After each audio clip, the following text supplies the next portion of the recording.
जितने YouTube पे हैं अभी, मैं आपका भी बहुत स्वागत करता हूं।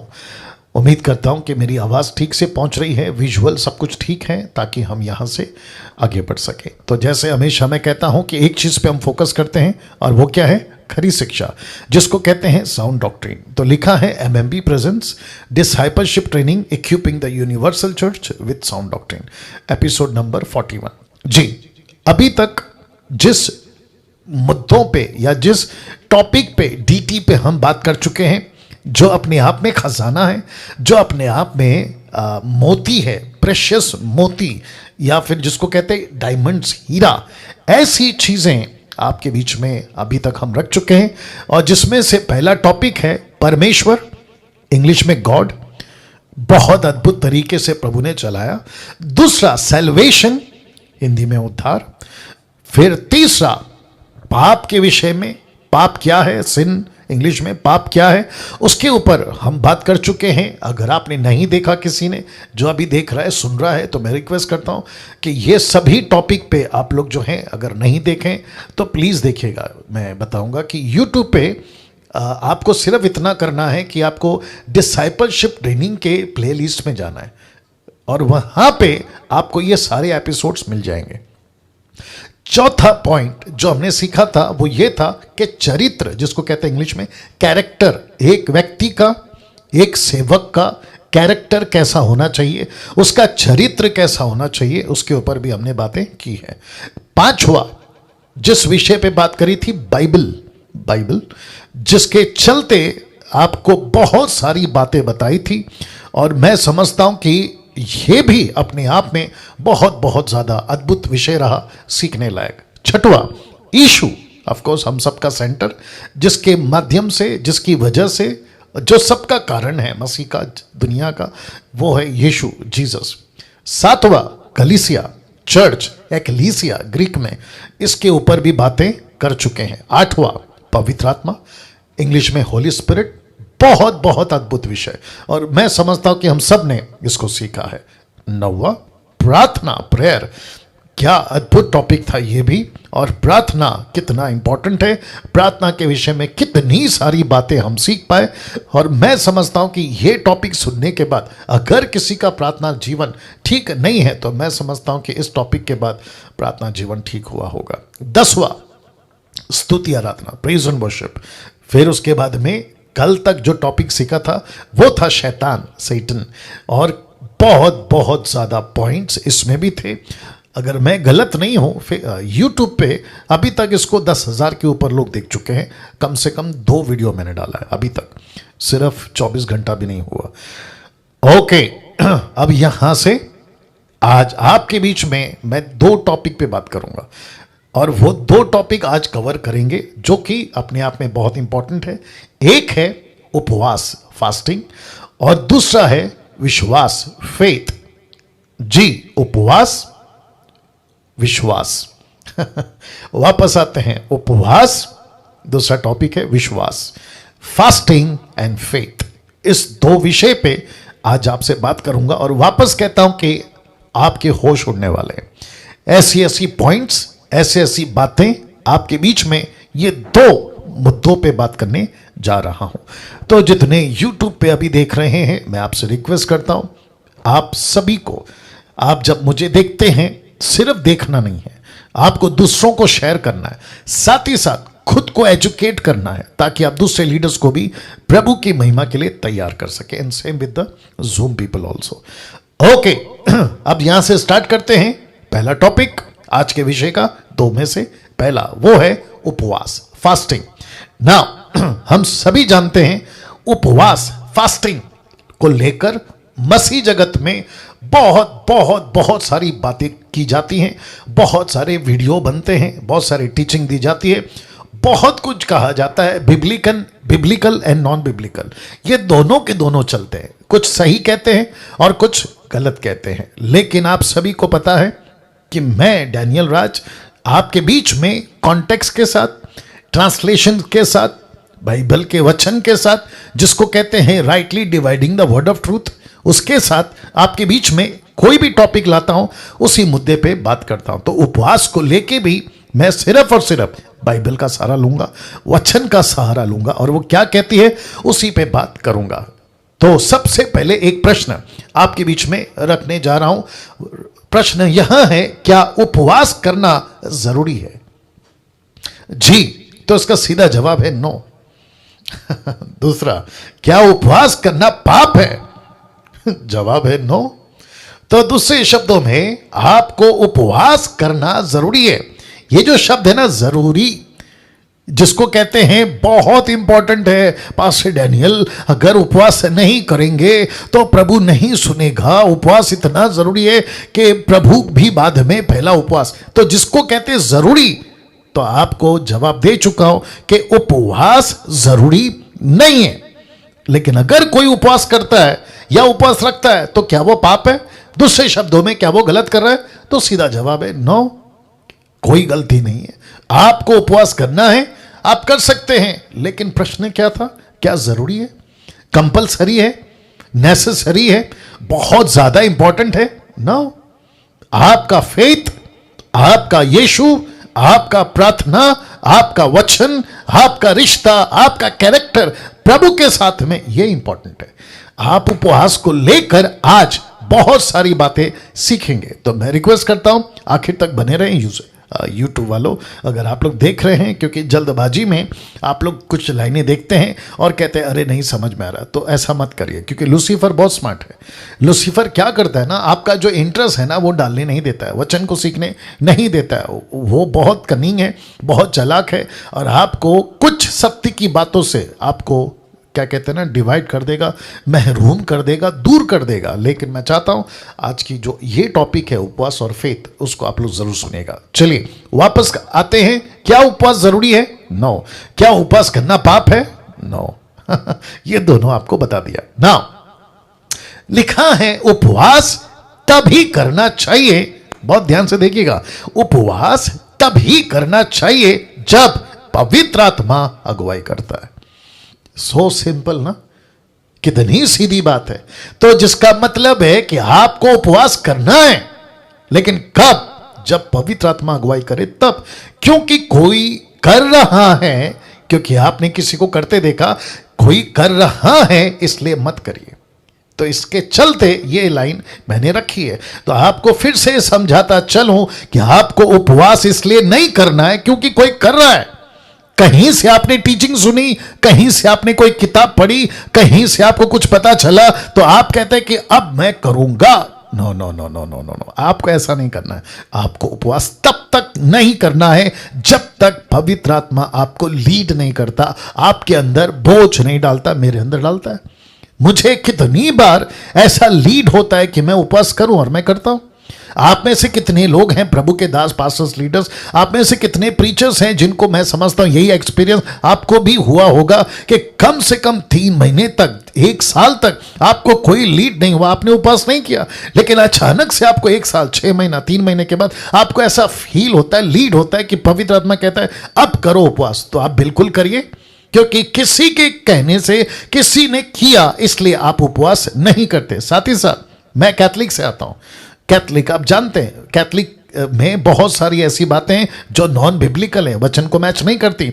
तो हमको सिखाया गया था कि आपको हर शुक्रवार फास्टिंग करना है, हर शुक्रवार। तो हम क्या करते थे, शुक्रवार को हमने फिक्स किया। फिर हम बन गए क्या कहते हैं ना, कैथलिक से बाहर आ गए, हम घुस गए पेंटिकॉस्टल में, फिर उसके बाद कैरिस्मेटिक ग्रुप में। फिर वहां सिखाते थे कि आपको शुक्रवार प्रार्थना करना है। तो हमको ऐसा लगा कि शुक्रवार कोई पवित्र दिन है, शुक्रवार कोई बहुत इंपॉर्टेंट दिन है, इसलिए फास्टिंग करना है। तो जिसके चलते एक रूटीन, जिसके चलते एक रीति, जिसके चलते एक कस्टम सिस्टम बन चुका था और हमको लगता था कि उपवास करना है।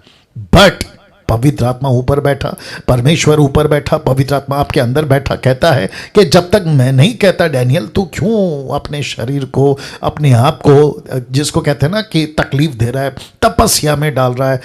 गजब की बातें हैं। तो फिर कहता हूं कि पवित्र आत्मा जब तक नहीं लीड करता है आपको उपवास में नहीं जाना है।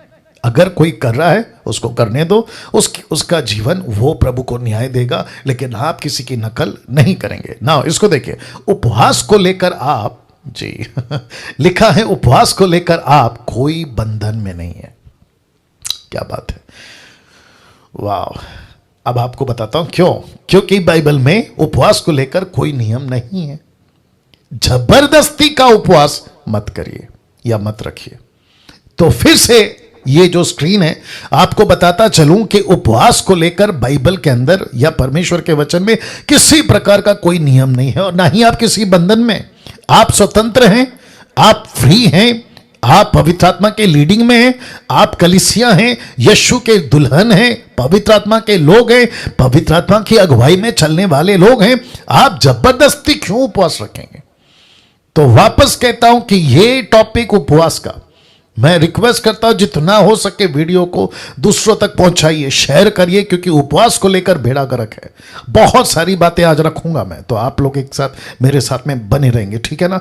तो फिर से कह देता हूं कि जबरदस्ती का उपवास, ये नीचे वाला लाइन, जबरदस्ती का उपवास नहीं करना। कोई पास्टर कहता है मैं रखा हूं, तुम रखो। कोई टीचर कहता है मैं जा रहा हूं 7 दिन फास्टिंग में, तो पूरे चर्च को कहता है मेरे साथ फास्टिंग करो। भाई क्यों करें? क्यों करें?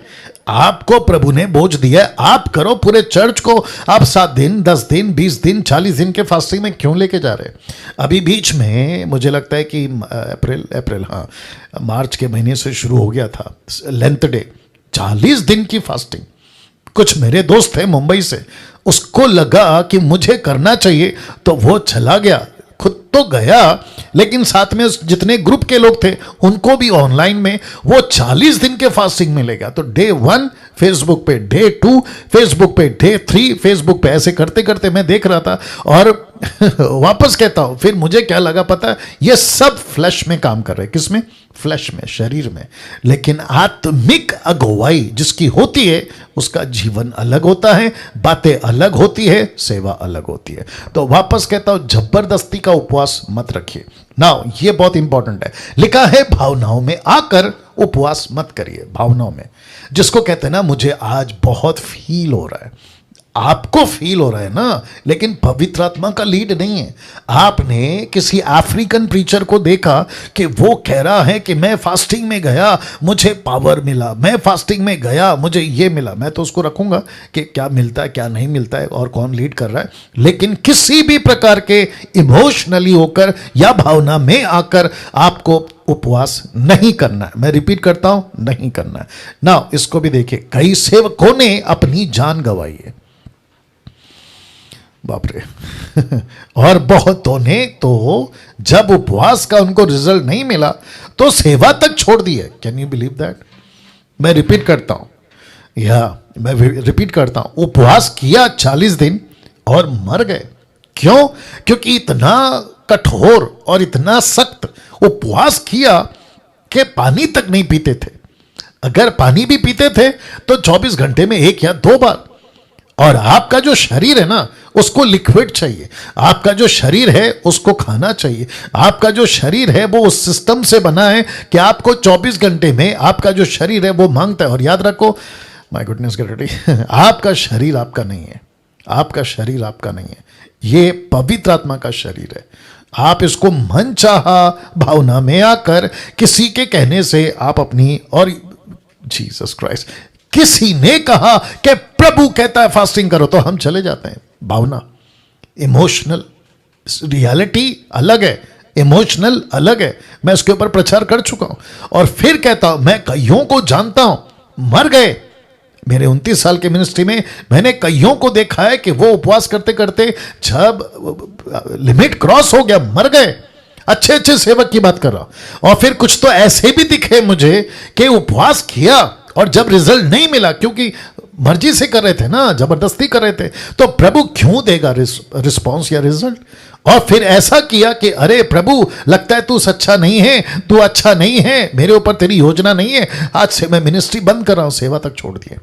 इसको कहते हैं नॉनसेंस, इसको कहते हैं मूर्खता, इसको कहते हैं पागलपंती। नाउ इसको देखिए, कई लोग सिखाते हैं, क्या सिखाते हैं? अगर पावरफुल बनना है, याद रखो क्या सिखाते हैं? अगर पावरफुल बनना है तो आपको उपवास में जाना होगा। वाह। अगर आपको पावरफुल बनना है मिनिस्ट्री में, तो आपको कहां जाना होगा? आपको उपवास जाना होगा। अब इनके पास में कुछ सिस्टम है, 7 दिन का उपवास, 10 दिन का उपवास, 20 दिन का उपवास और आखिरी है 40 दिन का उपवास। आपके बीच में रखने जा रहा हूं, यह धारणा गलत है, टोटल गलत है। मैं आपको बताऊंगा क्यों ये टोटल गलत है। फिर से कहता हूं कि पावरफुल बनने के लिए आपको किसी प्रकार का हाथ पैर नहीं मारना है, आपको किसी प्रकार का अपनी ताकत नहीं लगाना है, क्योंकि पावरफुल आप नहीं बनते हैं, पावरफुल परमेश्वर बनाता है। क्या बात है, वाह मुझे लगा ताली बजेगी। शुक्रिया निर्जला जी, या thank you brothers, thank you sisters. वापस आते हैं, आप खुद पावरफुल नहीं बनते। मैं कितनों को सुनाऊं और सुनते वक्त में गुस्सा बहुत आता है। क्या मुझे ऐसा फील होता है कि उस वीडियो के अंदर घुसूं, उसको पूछूं कहां से लाते हो ये टीचिंग, उसको पकड़ के पूछूं किसने सिखाया, कौन तुमको, किसके इन्फ्लुएंस में तुम ये बातें करते हो। ऐसी ऐसी टीचिंग आती है, दिमाग खराब हो जाता है। तो कहते हैं कि पावरफुल बनना है तो आपको उपवास में जाना होगा। कौन सा दिन? 7 दिन, 10 दिन, 20 दिन, 40 दिन। और एक बताता हूं, दिमाग में आ रहा है, अभी नहीं रखा मैंने, आपको ऐसे बताता हूं। एक पास्टर थे, वो कहते थे मैं सब पर हाथ रख के प्रार्थना कर सकता हूं। बोला क्यों? बोला मैंने 40 दिन फास्टिंग की है। बोला ओके, तो आपके ऊपर कौन प्रार्थना कर सकता है? बोला जिसने 80 दिन फास्टिंग की है। आप समझ गए? वो पास्टर ने 40 दिन फास्टिंग की है, वो सब पे हाथ रख सकता है। अगर उस पे किसी को हाथ रख के प्रार्थना करना है तो उस व्यक्ति ने कम से कम 80 दिन का फास्टिंग करना चाहिए, तब जाकर वो 40 दिन वाले के ऊपर हाथ रख के प्रार्थना कर सकता है। अब आप सोच के देखो क्या लेवल है इनकी मूर्खता की और कहां जा रही है मसीहत। ऐसे ऐसे कैरेक्टर्स हैं मसीहत में, क्या करें। वापस आते हैं, पावरफुल आप नहीं बनते हो, पावरफुल आपको परमेश्वर बनाता है। लेकिन ये आपकी तपस्या से नहीं होता है, ये परमेश्वर का अनुग्रह है, ये परमेश्वर का प्रेम है, ये परमेश्वर का दया है। ना इसको देखिए, जब कभी भी आप बाइबल में कोई वचन पढ़ते हैं किसके बारे में, उपवास को लेकर, तो उसकी नकल मत करना। जैसे कि मूसा ने उपवास किया था, कहां रख रहा हूं, निर्गमन की किताब उसका 34 का 28, the book of Exodus chapter 34 verse 28 लिखा है, मूसा तो वहां यहोवा के संग 40 दिन और रात रहा। तो इसको कहते हैं 40 days 40 nights। कहां रहा? यहोवा के संग। वचन नीचे लिखता है, और तब तक ना तो उसने रोटी खाई ना पानी पिया, और उसने उन तख्तियों पर वाचा के वचन अर्थात 10 आज्ञा लिख दी। अब इसकी नकल आज आप और हम कर सकते हैं? Please answer. वाह आपको पता है कुछ एक्स्ट्रा धार्मिक लोग, जिसको कहते हैं ना बहुत पवित्र लोग, वो क्या करेंगे और करते भी हैं, ऐसा वचन को निकालेंगे, खुद को भी बात करेंगे, चर्च को भी सिखा देंगे कि देखो मूसा ने 40 दिन 40 रात ना कुछ खाया ना कुछ पिया, उसने उपवास किया, तब जाकर परमेश्वर का वचन उसके पास पहुंचा। अगर हमको भी प्रभु का वचन चाहिए तो चलो चलते हैं पहाड़ के ऊपर और जाकर करते हैं 40 दिन 40 रात उपवास और बिना कुछ खाए और बिना कुछ पिए। इसको कहते हैं नॉनसेंस, इसको कहते हैं मूर्खता। आप ही बताइए, क्या इसकी नकल कर सकते हैं? जिसके चलते लिखा है, जब कभी भी आप किसी भी प्रकार का वचन पढ़ते हैं, खास करके उपवास को लेके, आपको किसी वचन की नकल नहीं करनी है। मूसा को नमस्ते, मूसा को नमस्ते, मूसा जी आपने फास्टिंग किया, प्रभु आपको आशीष दे, आपको लीड हुआ, आपने फास्टिंग किया, प्रभु आपको आशीष दे, वो आपका टाइम था, वो आपका दौर था, वो आपका वक्त था। अब उसको रिपीट हम नहीं करेंगे। यस और नो? कम ऑन बात करिए, यस और नो। मतलब आप लोग वहीं से भी जवाब दे सकते थम करके, यस और नो। किसी प्रकार की नकल नहीं करनी है। वो मूसा था, मूसा को कहा, मूसा के साथ हुआ, वो मूसा तक चैप्टर क्लोज करो। आप अभी मूसा नहीं है।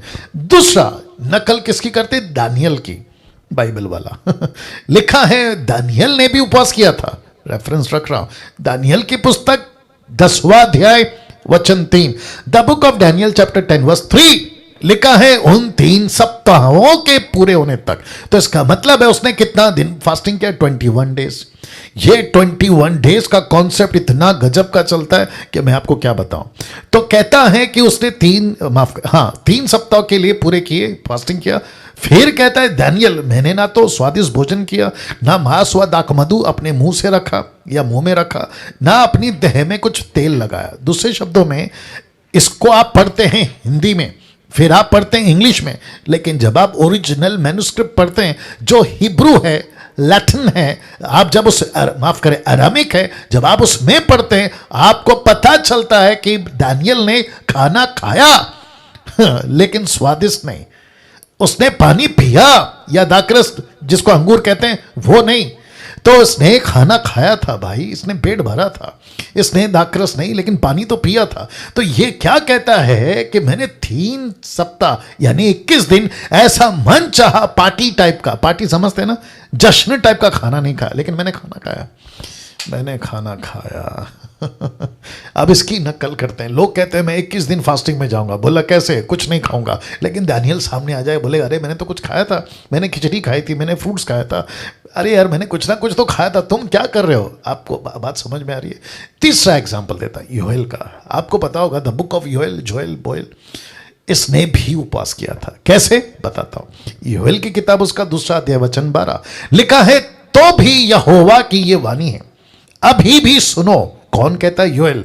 किसको कहता है? अपने टाइम के लोगों को कहता है, अभी भी सुनो, उपवास के साथ रोते पीटते अपने पूरे मन से फिर कर मेरे पास आओ।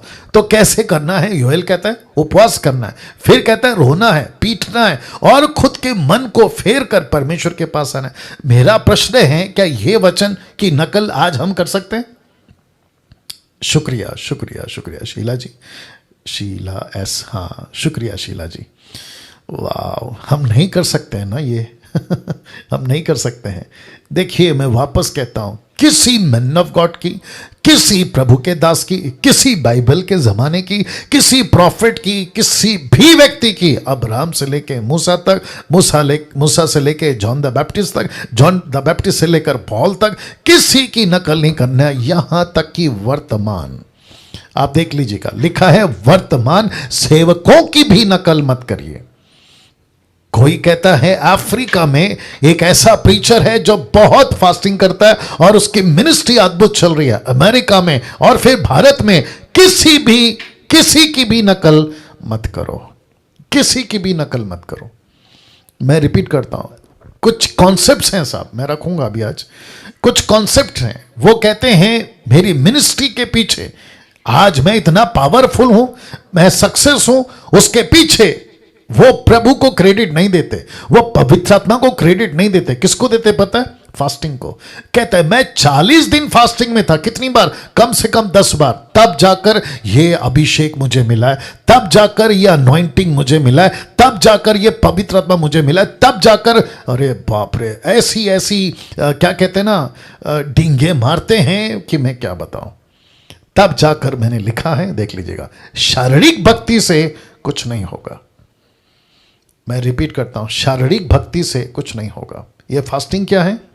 तपस्या, शारीरिक भक्ति, इससे कुछ नहीं होगा। आपको दिखावे के लिए कुछ नहीं करना है। मैं रिपीट करता हूं, आपको पब्लिक को दिखाने के लिए आपको कुछ नहीं करना है। तो शारीरिक भक्ति बंद करिए, खुद को पीटना, खुद को, ये देखो क्या किया इसने, रख रहा हूं, इसने क्या किया था पता है? देखिए क्या लिखा है, उपवास के साथ में रोते पीटते। मुसलमान मोहर्रम के टाइम पे क्या करते हैं आप सभी जानते हैं, वो खुद को पीटते हैं, खुद को लहूलुहान करते हैं, चाकू से, पता नहीं किस किस से। वो कहते हैं कि उस टाइम पे हम उसका साथ नहीं दे सके, इसलिए अभी उसकी याद में अभी कर रहे हैं। अब आप बताइए, ऐसी ही मेंटालिटी और ऐसी ही मूर्खता मसीहों में।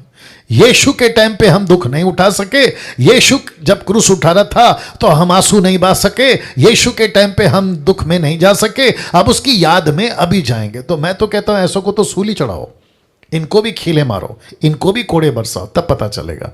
तो फिर से कहता हूं कि किसी तरीके की किसी की नकल नहीं करनी है, यहां तक कि वर्तमान सेवकों की भी नकल नहीं करनी है। अगर कोई ऐसा आदमी कहता है, pastor, bishop, reverend, apostle, profit, ऐसा वैसा पैसा जो भी हो, अगर ऐसा कोई कहता है कि मैं 40 दिन के फास्टिंग के बाद ये अनॉइंटिंग मुझे मिला है, उसको दूर से नमस्ते करो, उसको दूर से नमस्ते करो। पता है क्यों? क्योंकि वो शारीरिक भक्ति से कमा कर बैठा है, शारीरिक भक्ति। और ये कौन सा स्पिरिट है मैं वो भी बताऊंगा। शारीरिक भक्ति से आपको कोई लाभ नहीं होगा, तो दिखावे के लिए किसी प्रकार का कोई उपवास नहीं करना है। आइए देखते हैं यीशु ने क्या कहा। लिखा है, क्या कहा था यीशु ने उपवास को लेकर, देखना चाहोगे?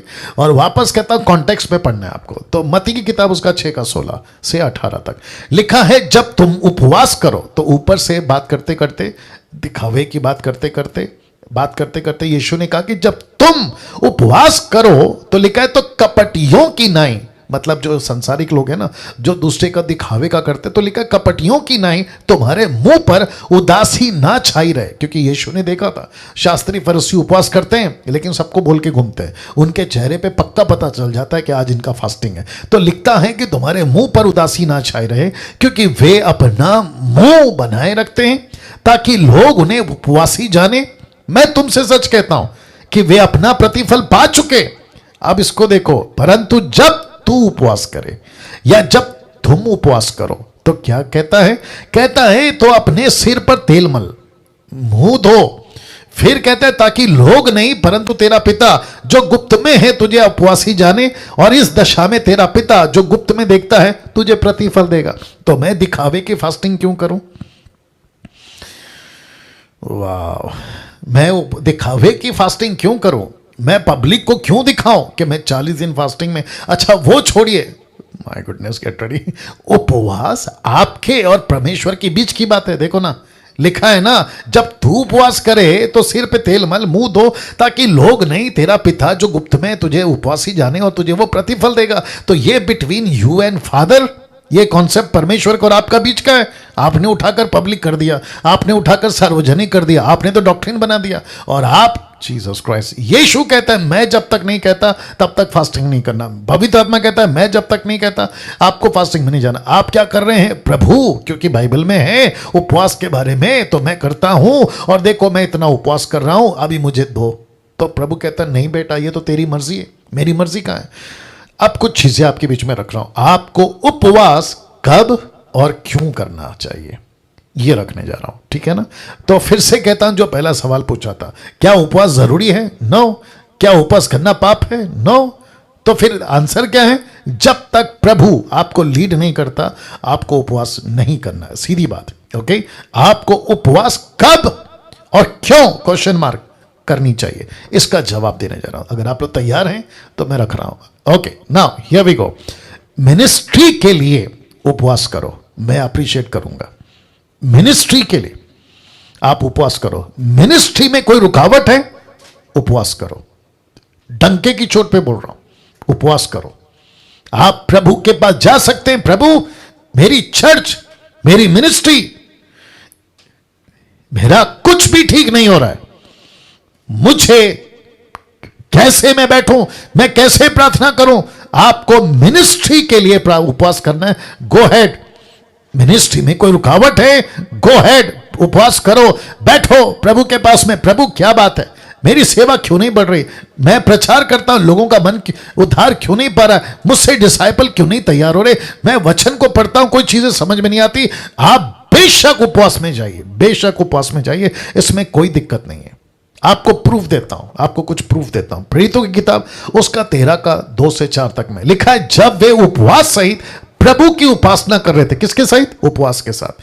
क्यों? क्योंकि उनको पता था कि मिनिस्ट्री को आगे बढ़ाना है।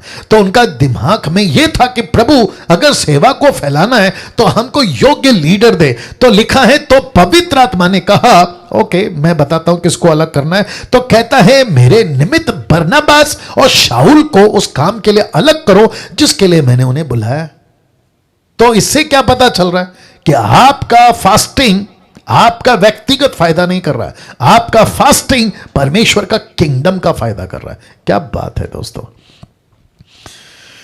वाह, आजकल ऐसे लोग हैं जो बरनबास तो बनना चाहते हैं, शाऊल भी बनना चाहते हैं, लेकिन खुद का फायदा, खुद का किंगडम। लेकिन प्रभु कहता है कि मैंने उसको अलग किया है। किसके लिए? मेरे लिए। देखो ना, लिखा है ना, जिसके लिए मैंने उन्हें बुलाया है। फिर कहते हैं तब उन्होंने उपवास और प्रार्थना करके और उन पर हाथ रखकर उन्हें विदा किया, सो वे पवित्र आत्मा के भेजे हुए। जरा शब्द पे ध्यान दीजिएगा, उसको चर्च ने नहीं भेजा। निर्जला जी देखे क्या गजब की चीज है। उनको संस्था ने नहीं भेजा, उनको डिनोमिनेशन ने नहीं भेजा, लिखा है पवित्र आत्मा ने भेजा। ओहो हो। तो इसका मतलब है कि उपवास पवित्र आत्मा ने लीड किया, प्रार्थना ऐसे करो पवित्र आत्मा ने लीड किया। तो जिसके चलते मैंने रखा है, आपको मिनिस्ट्री के लिए उपवास करना है तो करो। मिनिस्ट्री में रुकावट आ रही है, उपवास करना है तो करो। जिसके चलते ये एग्जाम्पल रखा है। और फिर लिखा है कि उन्हें विदा किया, सो वे पवित्र आत्मा के भेजे हुए सिलिकुया को गए और वहां से जहाज पर चढ़कर कुप्रुस को चले। तो इसका मतलब है कि लीडिंग पवित्र आत्मा ने की। वाह, कैसा लग रहा है आप लोगों को अभी तक? Amazing amazing amazing. दीवा जी कैसा लग रहा है? दीवा कैसा लग रहा है? या फोकस है ना? Wonderful Jesus. मैं समझता हूं कि ऐसी लीडिंग मिनिस्ट्री के लिए परमेश्वर हम सबको देख कि प्रभु क्या बात है, सेवा क्यों नहीं हो रही? प्रभु क्या बात है, मिनिस्ट्री क्यों नहीं बढ़ रही? प्रभु क्या बात है? क्या मैं फास्टिंग में जाऊं? मैं जाना चाहूंगा। क्या आप लीड करते हैं? प्रभु मैं 3 दिन 10 दिन 7 दिन, आप जैसा कहो प्रभु मैं बैठना चाहता। क्यों? क्योंकि आपका किंगडम को बढ़ाना है, आपके राज्य को बढ़ाना है। वाह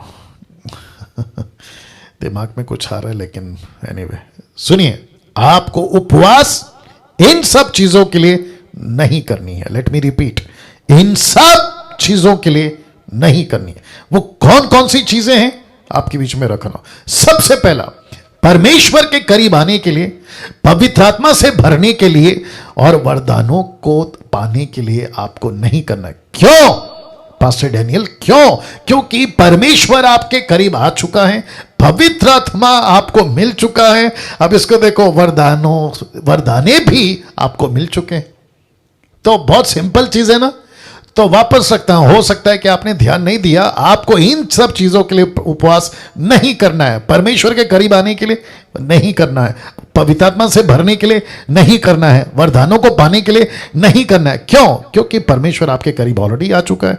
पवित्र आत्मा का वरदान आपको मिल चुका है, माफ करें, पवित्र आत्मा आपको मिल चुका है और वरदान भी आपको मिल चुके हैं। तो इसका मतलब यह हुआ कि आपको किसी प्रकार का, कुछ लोग कहते हैं पता है, पवित्र आत्मा से भरना है, पवित्र आत्मा से भरना है, आपको उपवास में जाना होगा। पवित्र आत्मा ठप करके मारेगा, कहेगा कि मैं ऑलरेडी तेरे अंदर हूं, अब कौन सा पवित्र आत्मा मांग रहा है? वरदान से भरना है पास्टर जी, वरदान वरदान वरदान। ऊपर से प्रभु बोलेगा ऑलरेडी दे दिया है ना भाई, और जो वरदान दिया है वो तेरे लिए थोड़ी दिया है, परमेश्वर के राज्य के लिए दिया है। अच्छा, कुछ लोग कहते हैं परमेश्वर को ढूंढो, परमेश्वर को चाहो, परमेश्वर के नजदीक आओ। पावर ऑफ फास्टिंग, ये भी कॉन्सेप्ट लेकर आते हैं, पावर ऑफ फास्टिंग। अब्बा। तो इसका मतलब है कि प्रभु कहता है कहां जा रहे हो? मूसा करता था मेरे लिए प्रार्थना, उपवास, अब्राहम करता था उपवास, जोशुआ करता था उपवास, ये सब करते थे उपवास। क्यों? क्योंकि मैं नहीं था ना उनके पास, लेकिन तुम तो मेरी कलीसिया हो। क्या बात है, वाह, तुम तो मेरी दुल्हन हो, मैं ऑलरेडी तुम्हारे अंदर आ चुका हूं, पवित्र आत्मा तुमको दे चुका हूं, वरदान से तुमको भर चुका हूं। तो अब क्या करना है? Action, that's it. अब बचा क्या? एक्शन।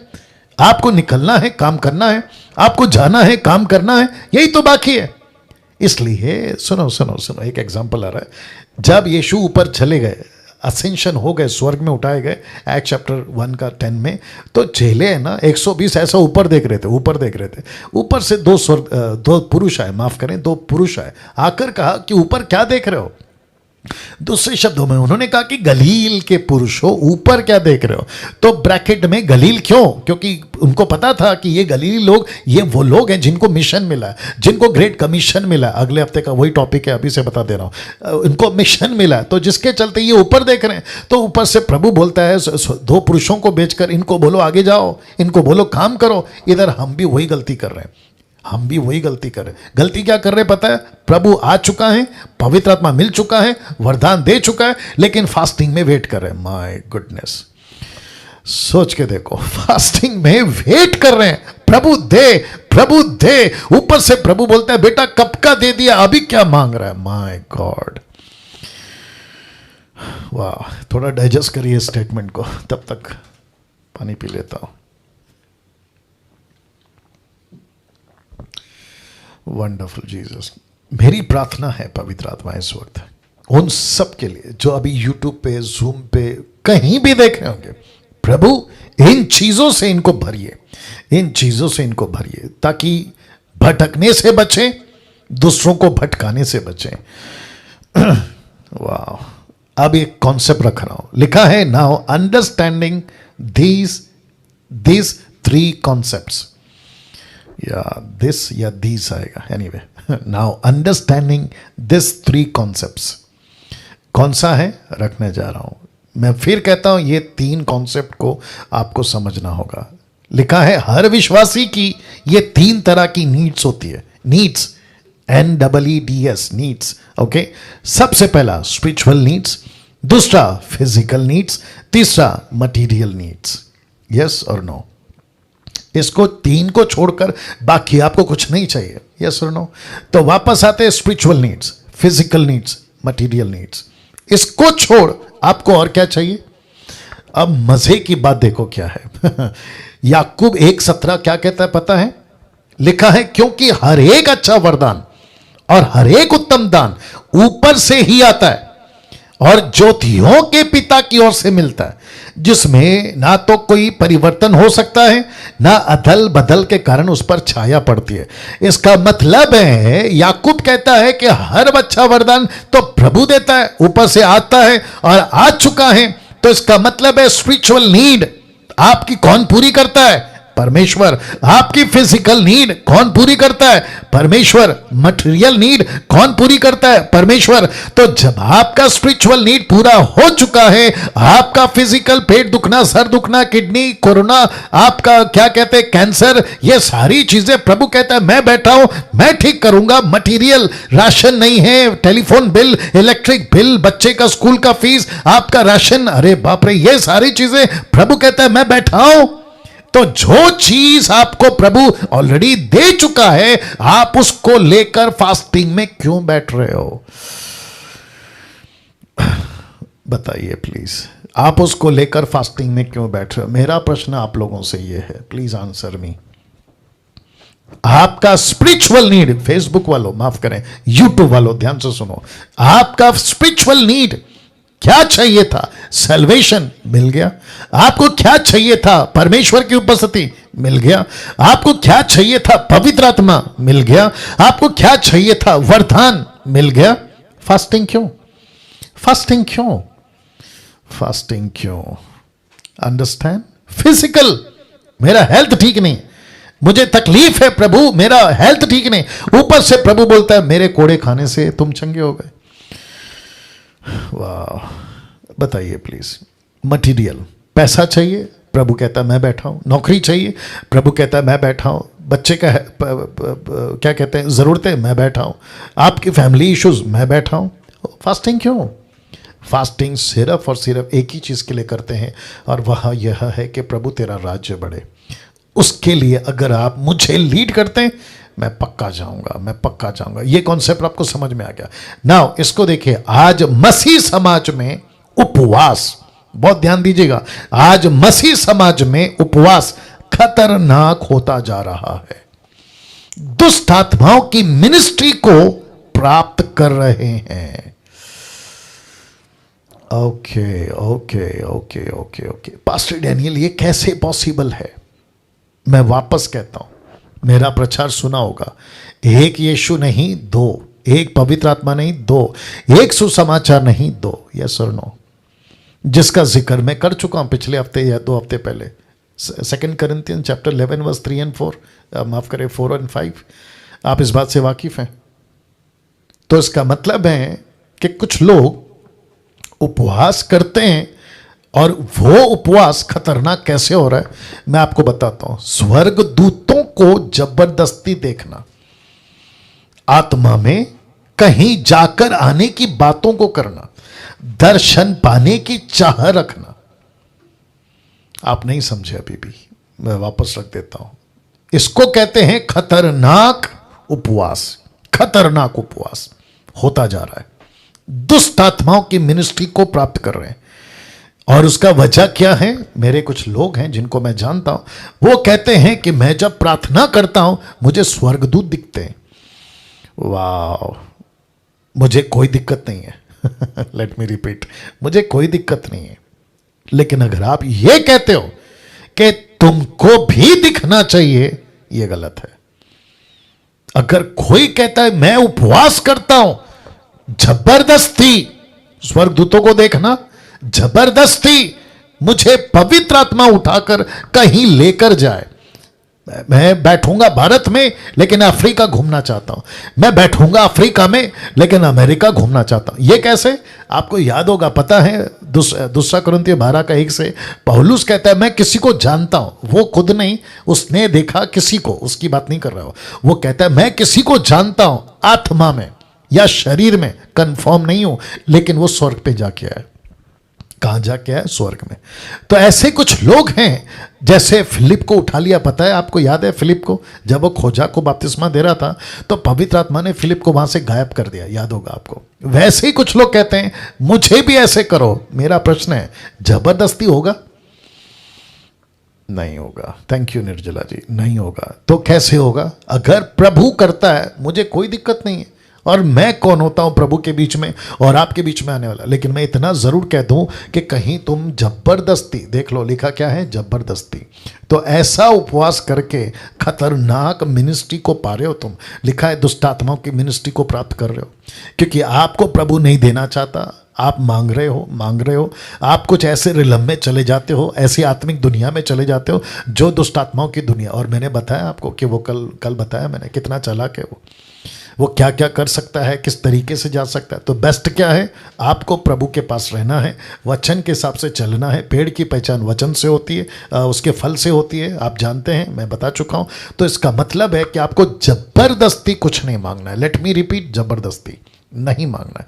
आपको यह नहीं कहना है कि प्रभु, बाइबल के ज़माने में कुछ लोग उड़कर वहाँ चले जाते थे, कुछ लोग आत्मा में वहाँ चले जाते थे, उनको दर्शन मिलता था, ऐसी बातें होती थी, स्वर्गदूत दिखता था, मुझे भी देखना है, मैं भी देखना चाहता हूँ। गई भैंस पानी में।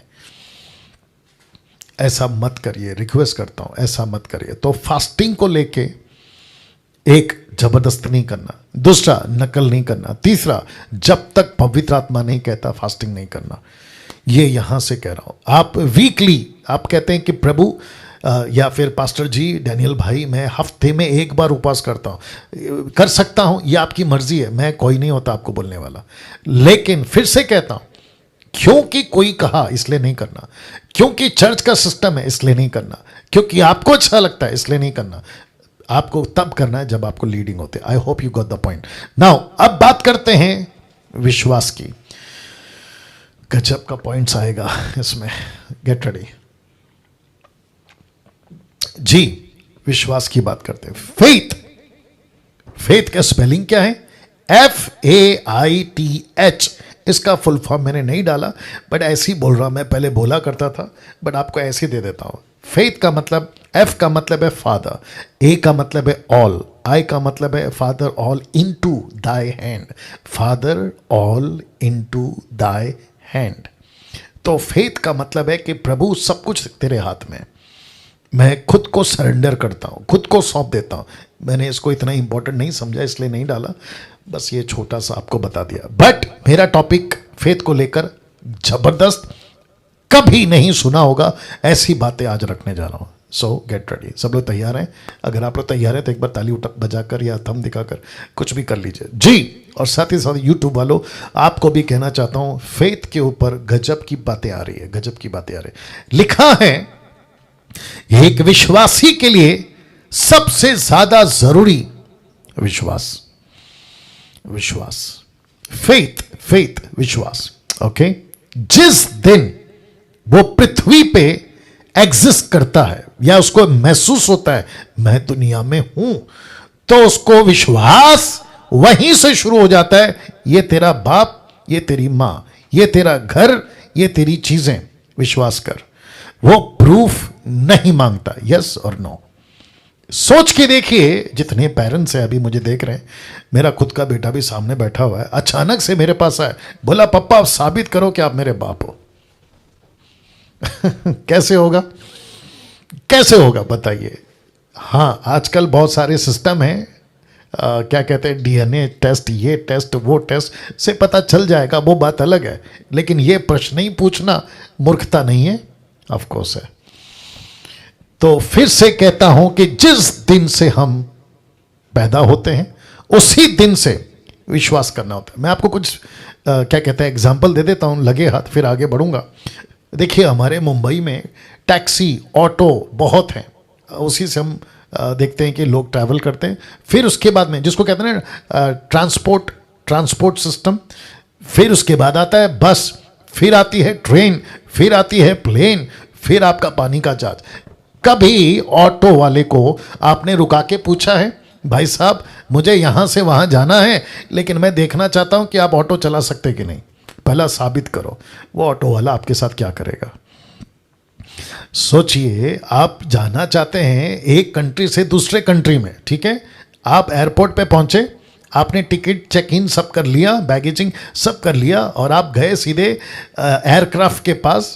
जब आप एयरक्राफ्ट पे चढ़ते हैं तो आप एयर होस्टेस से कहते हैं कि एक्सक्यूज़ मी, मुझे पायलट से मिलना है। तो एयर होस्टेस कहती है क्यों? मुझे उसको पूछना है कि उसको पायलट चलाना आता है कि, मतलब प्लेन चलाना आता है कि नहीं।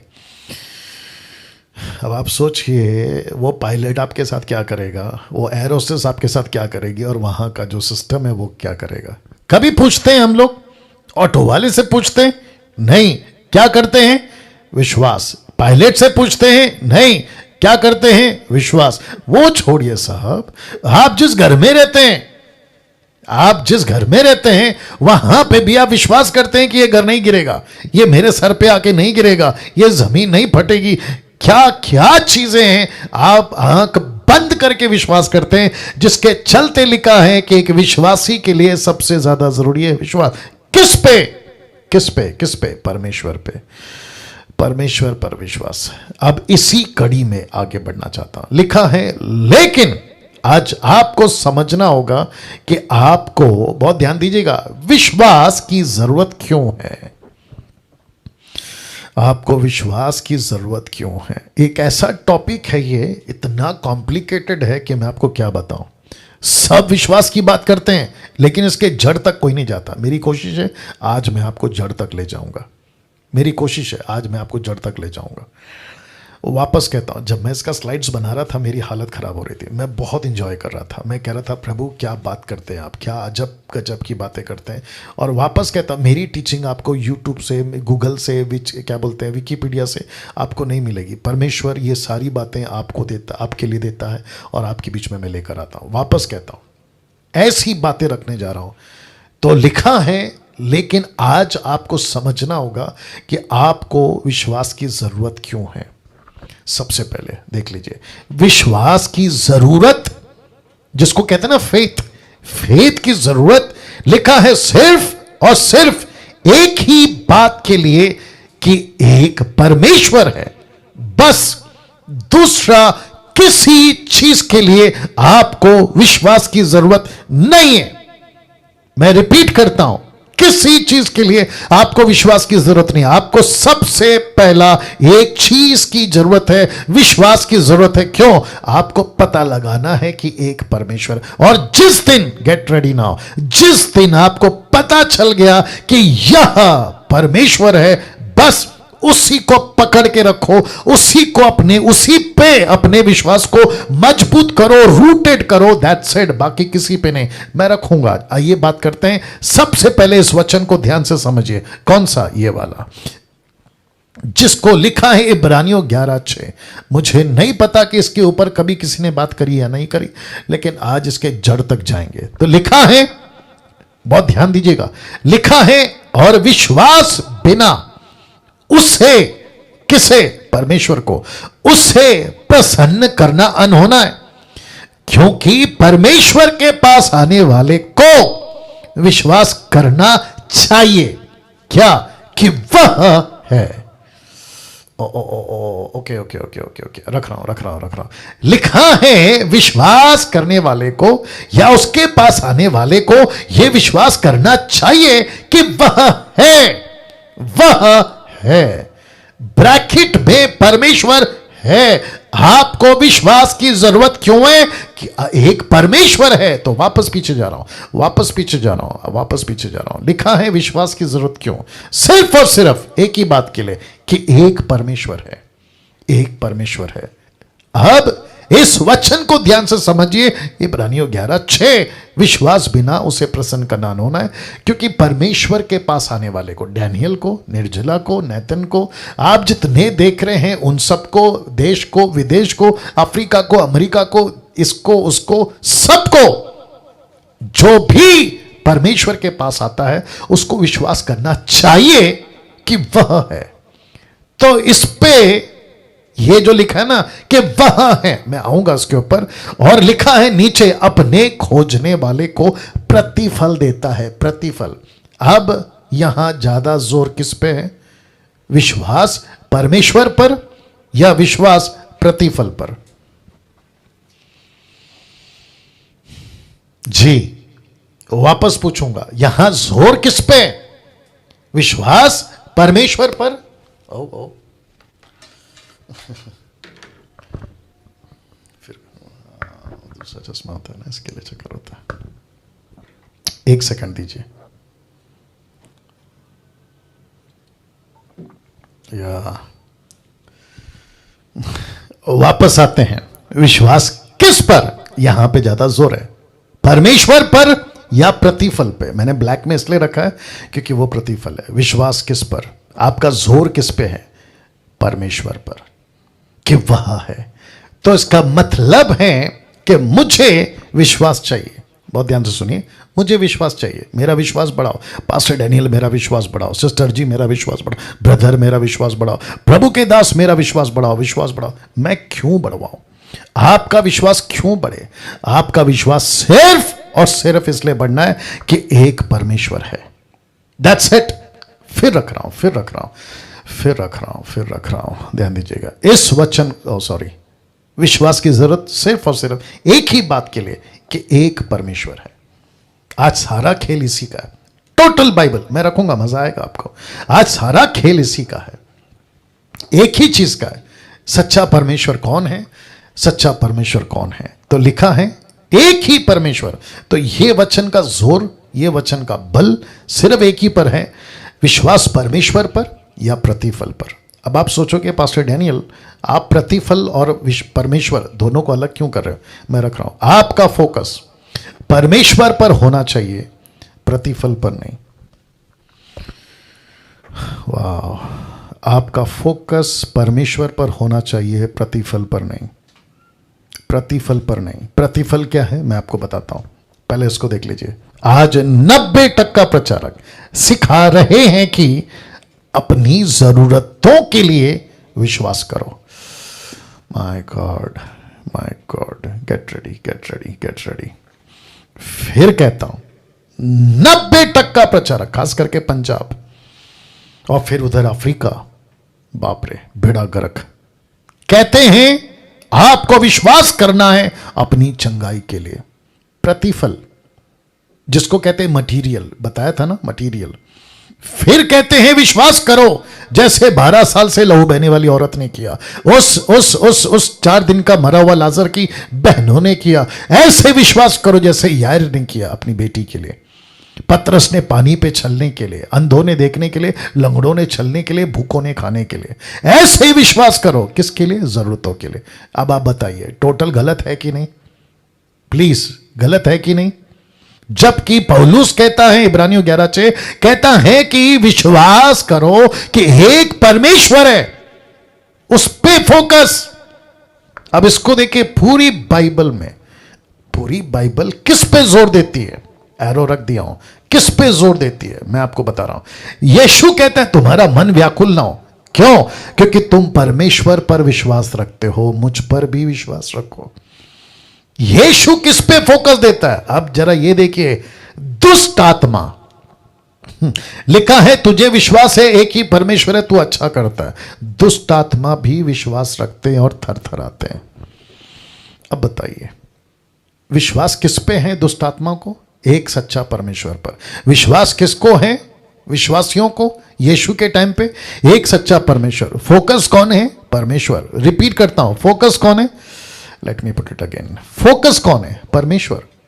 लेकिन आज फोकस कौन ले जा रहा है? 90% प्रचारक। प्रतिफल। सी, प्रतिफल। प्रतिफल मतलब मुझे चीजें चाहिए, मुझे परमेश्वर। ओ, वापस आता हूं। My goodness, get ready. विश्वास बिना उसे प्रसन्न करना अनहोना है, क्योंकि परमेश्वर के पास आने वाले को विश्वास करना चाहिए, क्योंकि वो है और अपने खोजने वाले को प्रतिफल देता है।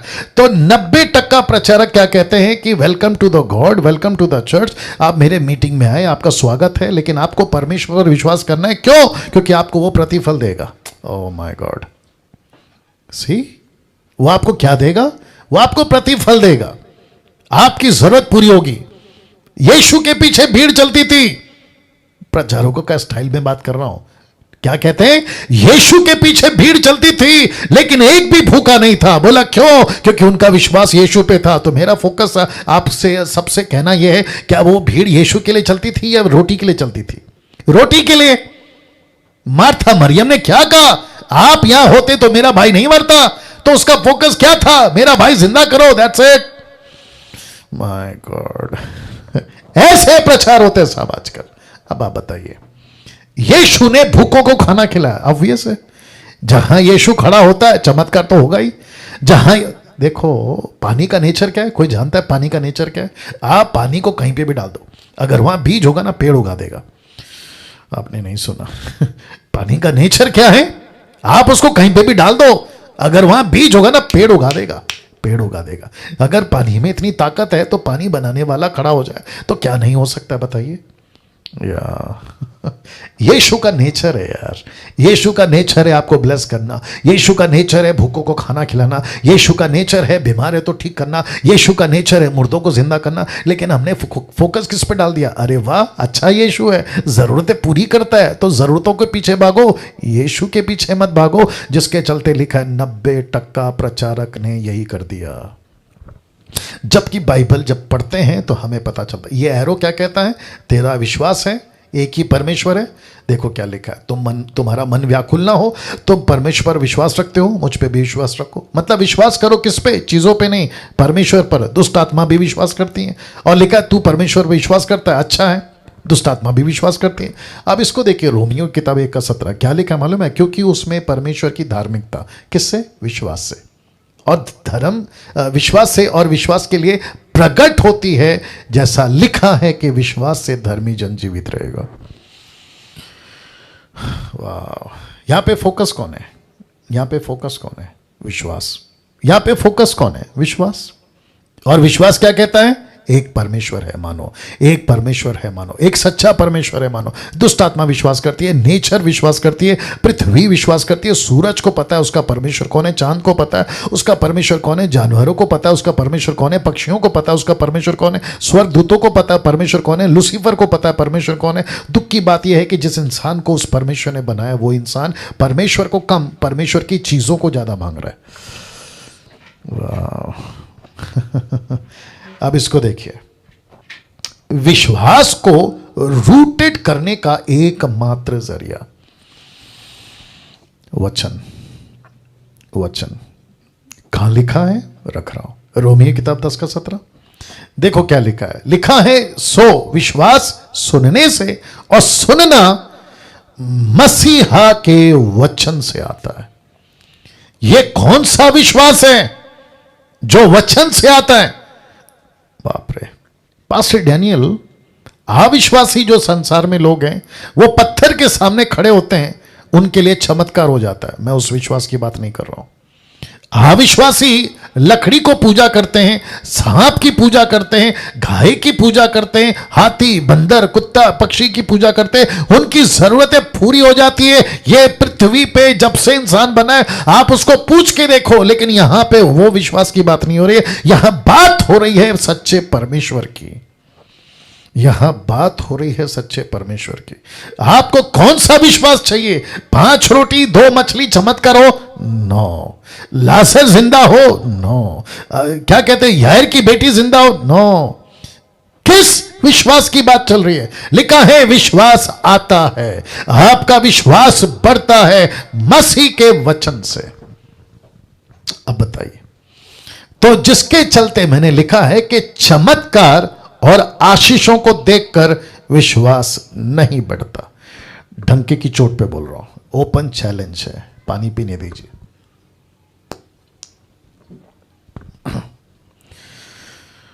वाह, इसको हजम करिए। जितने यूट्यूब पर हैं हजम करिए। मैं फिर रख रहा हूं, चमत्कार और आशीष को देखकर विश्वास नहीं बढ़ता। पास्टर डैनियल क्या बात कर गए आप? मेरे चर्च में जो लोग आ रहे हैं वो इसलिए आ रहे हैं क्योंकि मेरा पास्टर चमत्कार करता है। पिछले हफ्ते मुर्दा जिंदा हुआ, इसलिए इतनी भीड़ आ गई। गांव में मुर्दा जिंदा हो गया, पूरा गांव चेंज हो गया। तो लीजिए जोर का झटका धीरे से। इजरायली 40 साल कितने चमत्कार देखे, कितनी आशीषें पाई। क्या वे विश्वासी में रूटेड थे? राइट। ऐसे ऐसे चमत्कार देखे हैं जो आजकल पास्टर लोग नहीं दिखा सकते। मूसा था नंबर 1 पास्टर। लाल समंदर को चादर की तरह फाड़ के निकाल के लेकर आया। 10 विपत्ति 10 प्लेग्स, क्या गजब का काम करके थे। जंगल में रोटी, मन्ना, पानी, चट्टान से, क्या बात है। उधर शत्रु आते थे, ठका मार देता था, हाथ उठाता था, चमत्कार होते थे। पीतल का सांप याद होगा, ये सारी चीजें। मेरा प्रश्न है, क्या ये विश्वास में रूटेड थे? अगर कोई मूर्ख आदमी कहता है मेरा चर्च इसलिए पावरफुल है क्योंकि यहां चमत्कार हो रहा है, तो तुमको बता दूं, देखो क्या लिखा है इब्रानियों 13:12, माफ करें 3:12 लिखा है, हे भाइयों चौकस रहो कि तुम में ऐसा बुरा अविश्वासी मन ना हो। तो अविश्वासी मन किसका हो गया? अब जरा देखिएगा, जो जीवित परमेश्वर से दूर हट जाए। सो हम देखते हैं कि वे कौन है? इजरायली अविश्वास के कारण प्रवेश ना कर सके। तो ये कौन से विश्वासी थे जरा बताइए? 40 साल देख रहे हैं निर्जला जी। ये 40 साल वो लोग थे जो चमत्कार देखें, रोटी देखें आसमान से गिरते, पानी देखे चट्टान से निकलते, सांप काट दिए तो पीतल का सांप से बच गए। ऐसे ऐसे चमत्कार जो कभी किसी दुनिया में किसी देवता ने, किसी खुदा ने, किसी ईश्वर ने नहीं किया।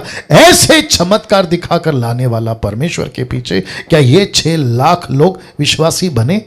देखो क्या लिखा है, अविश्वास के कारण प्रवेश ना कर सके। तो मेरा प्रश्न है, इनका चमत्कार कहां गया? क्या इनका चमत्कार ने इनको विश्वासी बनाया? जरा आप लोग जूम वाले जरा या तो ऐसे जैसा ठीक लगे। क्या इनके चमत्कार ने जो परमेश्वर ने करके दिखाया इनके विश्वास को रूटेड किया? नो। अब झोर का झटका दूसरा। यीशु के चेले 3.5 साल, मजा लीजिएगा, यीशु के चेले 3.5 साल कितने चमत्कार देखे मैं आपको बताता हूं। यूहन्ना 20:21 याद होगा आपको, 21:25 माफ करें, लिखा है यीशु ने इतने चमत्कार किए, अगर एक एक करके लिखे जाते तो पुस्तक जो जगत में लिखी जाती ना समाती। मतलब आप डाइजेस्ट नहीं कर सकते, इतने चमत्कार यीशु ने किए। मेरा प्रश्न है, कितने चमत्कार देखे और कितनी आशीषें? क्या ये विश्वास में रूटेड थे? मैं आपको बताता हूं क्या लिखा है। मरकुस 16:14 देखो क्या लिखा है। पीछे वह उन 11 को भी जब वे भोजन करने बैठे थे दिखाई दिया।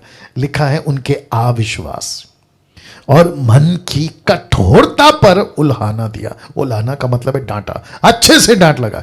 किस पे? अविश्वासी पे। वाह। तो ये 3.5 साल खुद परमेश्वर पृथ्वी पे घूम रहा था। ये 40 साल परमेश्वर मूसा के द्वारा घूम रहा था। ना यहां चमत्कार ने विश्वास बढ़ाया, ना यहां आशीष ने विश्वास रूटेड किया, ना यहां पे चमत्कार देखकर इनका विश्वास मजबूत हुआ, ना आशीष देखकर विश्वास मजबूत हुआ। मुझे प्लीज बताइए, क्या ऐसे बढ़ता है विश्वास? आजकल क्या चल रहा है पंजाब में, गुजरात में, कर्नाटका, तेलंगाना, तमिलनाडु, अफ्रीका, अमेरिका, विश्व जगत में क्या चल रहा है? ऐसी कोई वीडियो दिखाते हैं चमत्कार की? मुर्दा जिंदा हो गया और कहते विश्वास करो विश्वास करो विश्वास करो विश्वास करो। नहीं होगा बॉस, नहीं होगा। आप अपना मसीह जीवन, ब्रैकेट में विश्वास का, मसीह जीवन विश्वास का किस बुनियाद पे जी रहे हैं? किस बुनियाद पे? चमत्कार, आशीष या परमेश्वर का वचन? या पूछ रहा हूं किस पे? परमेश्वर का वचन पे। आपको किस पे जीना है? परमेश्वर के वचन पे। नाउ एक ऐसा वचन आपके बीच में रखने जा रहा हूं जिसको समझना बहुत जरूरी है। लिखा है इब्रानियों 11:1, हिब्रू 11:1 लिखा, अब विश्वास आशा की हुई वस्तुओं का निश्चय, सब्सटेंस, सब्सटेंस मतलब पक्का, प्रमाण, प्रूफ, ठोस। लिखा है अब विश्वास आशा की हुई वस्तुओं का निश्चय और अनदेखी वस्तुओं का प्रमाण है। विश्वास सब्सटेंस है, एक कंफर्मेशन, जिसको कहते हैं ना डीड। डीड समझते हैं? कोई डीड समझता है? डीड क्या होता है? आपका ऑर्गेनाइजेशन अगर रजिस्टर्ड है तो सरकार आपको एक डीड बना के देती है। डीड, उस पर सब लिखती है, आप ये कर सकते हो, ये कर सकते हो, ये कर सकते हो, ये कर सकते हो, आपको ये परमिशन, वो परमिशन, इसको कहते हैं डीड। तो विश्वास क्या है? सब्सटेंस। किस चीज का? जिसके लिए आपने विश्वास किया। तो लिखा है जो चीज नहीं देखी उसका। कॉन्टेक्स्ट में आ रहा हूं, कॉन्टेक्स्ट में आ रहा हूं। अब यहां पे मैं जितना पढ़ सकता हूं आपके लिए पढ़ना चाहूंगा, ध्यान दीजिएगा जरा। देखो क्या लिखा है, क्योंकि इसी के विषय में प्राचीनों की अच्छी गवाही दी गई। किसकी? प्राचीनों की। विश्वास ही से हम जानते हैं कि सारी सृष्टि की रचना परमेश्वर के वचन के द्वारा हुई, यह नहीं कि जो कुछ देखने में आता है वह देखी हुई वस्तुओं से बना हो। वचन 4, विश्वास ही से हाबिल ने कैन से उत्तम बलिदान परमेश्वर के लिए चढ़ाया, उसी के द्वारा उसके धर्मी होने की गवाही भी दी गई, क्योंकि परमेश्वर ने उसे उसकी भेंट के विषय में गवाही दी, और उसी के द्वारा वह मरने पर भी अब तक बातें करता है। वचन 5, विश्वास ही से हनोक उठा लिया गया, मृत्यु को ना देखें और उसका पता नहीं मिला, क्योंकि परमेश्वर ने उसे उठा लिया था। उसके उठाए जाने से पहले उसकी गवाही दी गई थी कि उसने परमेश्वर को प्रसन्न किया था। वचन 6, विश्वास बिना उसे प्रसन्न करना अनहोना है, क्योंकि परमेश्वर के पास आने वाले को विश्वास करना चाहिए कि वह है, अपने खोजने वाले को वो प्रतिफल देता है। वचन 7, विश्वास ही से नूह ने उनके विषय में ये जो उस समय दिखाई ना पड़ती थी चितौनी पाकर भक्ति के साथ अपने घराने के बचाव के लिए जहाज बनाया, उसके द्वारा उसने संसार को दोषी ठहराया और धर्म का वारिस हुआ जो विश्वास से होता है। वचन 8, विश्वास ही से अब्राहम जब बुलाया गया तो आज्ञा मानकर ऐसी जगह निकल गया जिसे मिरास में लेने वाला था, यह ना जानता था कि मैं किधर को जाता हूं, तो भी निकल गया। किसके ऊपर? परमेश्वर पर विश्वास। वचन 9, विश्वास ही से उसने प्रतिज्ञा किए हुए देशों में, जैसे पराये देशों में परदेशी होकर रहा, इसहाक याकूब समेत जो उसके साथ उसी प्रतिज्ञा के वारिस थे, तंबुओं में वास किया। वचन 10, क्योंकि वह उस स्थिर नींव वाले नगर की भाट जोता था जिसका रचने वाला और बनाने वाला परमेश्वर है। वचन 11, विश्वास ही से सारा ने अपने बुढ़ापे में होने पर भी गर्भ धारण करने की सामर्थ्य पाई, क्योंकि उसने प्रतिज्ञा करने वाले को सच्चा जाना। किसको? परमेश्वर को। कॉन्टेक्स्ट में कौन आ रहा है अभी तक? परमेश्वर। आशीष आ रहा है? नहीं। चमत्कार आ रहा है? नहीं। कौन है? परमेश्वर। अब इसको देखिए, वचन 12, इसी कारण एक ही जन से जो मरा हुआ सा था, आकाश के तारों, समंदर के तीर के बालू की नाई अनगिनत वंश उत्पन्न हुआ। वचन 13, ये सब विश्वासी की दशा में मरे, उन्होंने प्रतिज्ञा की हुई वस्तुएं नहीं पाई वर्ण पर उन्हें दूर से देखकर आनंदित हुए और मान लिया कि हम पृथ्वी पर परदेसी और बाहरी हैं। वचन 14, जो ऐसी ऐसी बातें कहता है वे प्रकट करते हैं कि स्वदेशी की खोज में है। वचन 15, जिस देश से वे निकल आए थे, यदि उसकी सुधि करते तो उन्हें लौट जाने का अवसर था। वचन 16, पर वे उत्तम अर्थात स्वर्गीय देश की अभिलाषी हैं, इसीलिए परमेश्वर उनका परमेश्वर कहलाने में उनसे नहीं लज्जाता, सो उसने उनके लिए एक नगर तैयार किया। वचन 17, विश्वास से इब्राहिम ने परखे जाने के समय में इसहाक को बलिदान चढ़ाया, जिसने प्रतिज्ञा को वाचा माना था। वचन 18, जिससे यह कहा गया था कि इसहाक से तेरा वंश कहलाएगा, वह अपने इकलौते को चढ़ाने लगा। वचन 19, क्योंकि उसने विचार किया कि परमेश्वर सामर्थ्य है कि मरे हुए में से जिलाए, सो उन्हीं से दृष्टांत की रीति पर वह उनसे फिर मिला। वचन 20, विश्वास ही से इसहाक ने याकूब और एसाव को आने वाली बातों के विषय में आशीष दी। विश्वास ही से याकूब ने मरते समय यूसुफ के दोनों पुत्रों में से एक एक को आशीष दी और अपनी लाठी के सिरे से सहारा लेकर दंडवत किया। वचन 22। विश्वास से यूसुफ ने जब वह मरने पर था इजराइल की संतान के निकाले जाने की चर्चा की और अपनी हड्डियों के विषय में आज्ञा दी। वचन 23। विश्वास ही से मूसा के माता पिता ने उसको उत्पन्न होने की बात 3 महीने तक छिपा रखा, क्योंकि उन्होंने देखा कि बालक सुंदर है और वे राजा की आज्ञा से न डरे। विश्वास ही से मूसा ने सियाना होकर परमेश्वर की बेटी का पुत्र कहने से इनकार किया, इसलिए कि उसे पाप में थोड़े दिन भोगने से, सुख भोगने से परमेश्वर के लोगों के साथ दुख भोगना उत्तम लगा। अब ऐसे करते करते करते करते करते करते करते करते करते आप 40 वचन तक पहुंचते। तो इसमें टोटल फोकस कौन है? गॉड। इसमें फोकस कौन है? गॉड। कैसा लग रहा है? और अब इसको देखो, मनुष्यों का फेथ, गॉड। एरो देख लो, एरो देख लो। मनुष्यों का फेथ कौन है? गॉड। तो आदम से लेके हनोक तक, हनोक से लेके आपका क्या कहते हैं नूह तक, नूह से लेकर अब्राम तक, अब्राम से लेके इसहाक, याकूब, जोसेफ, फिर मोसेस, और ऐसे करते करते करते करते आप और मैं किस पे भरोसा करना है? परमेश्वर पर। किस पे फेथ करना है? परमेश्वर पर। अब इसको देखो, रोमियो 5:1-2 क्या कहता है पता है? सो जब हम विश्वास से धर्मी ठहरे तो अपने प्रभु यीशु मसीह के द्वारा परमेश्वर के साथ में मेल रखें। मतलब आपका मेल हो चुका है, रिकंसलेशन हो चुका है। अब इसको देखो, जिसके द्वारा विश्वास के कारण उस अनुग्रह तक जिसमें हम बने हैं, हमारी पहुंच भी हुई है।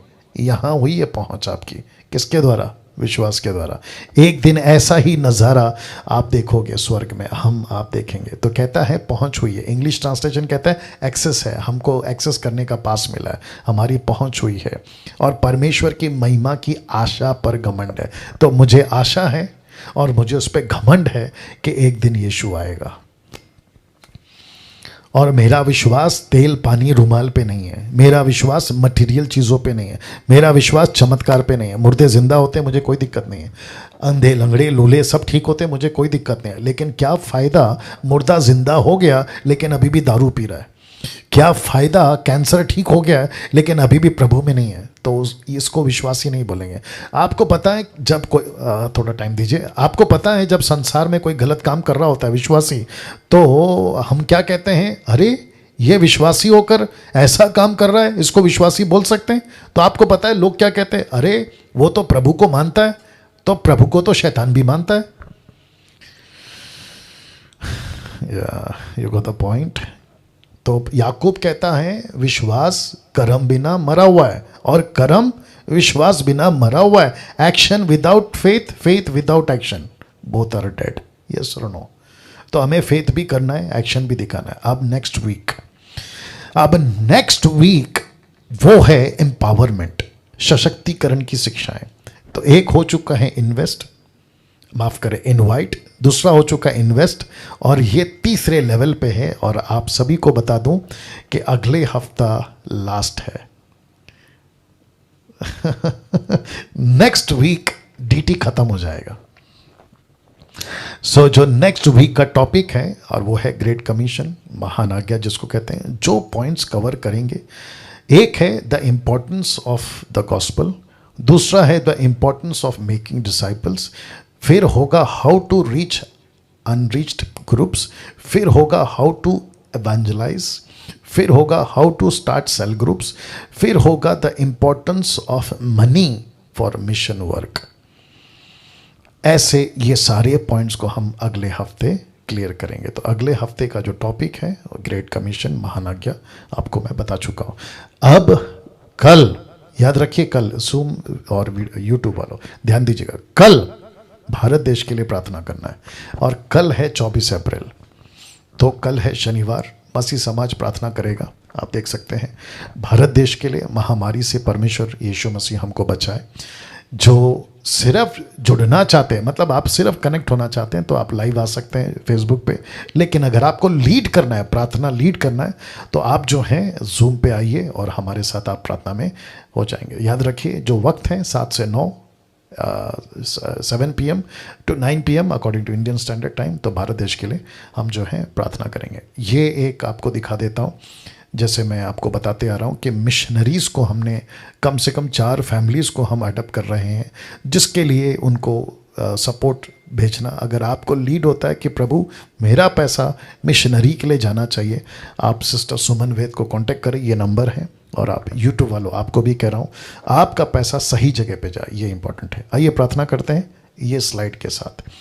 सृष्टिकर्ता पिता, यीशु के नाम से आपकी अद्भुत अद्भुत उपस्थिति जो आपने दे रखी है, और ऐसी शिक्षाएं जो आज आपने हमें दी, उपवास और विश्वास, प्रभु जी आपका धन्यवाद। हम सबको सिखाने के लिए आपका धन्यवाद। इन बातों से आप हमें मजबूत करिए, हमारे आत्मिक जीवन को मजबूत करिए। मैं आपका धन्यवाद देता हूँ, आपकी स्तुति करता हूँ प्रभु जी।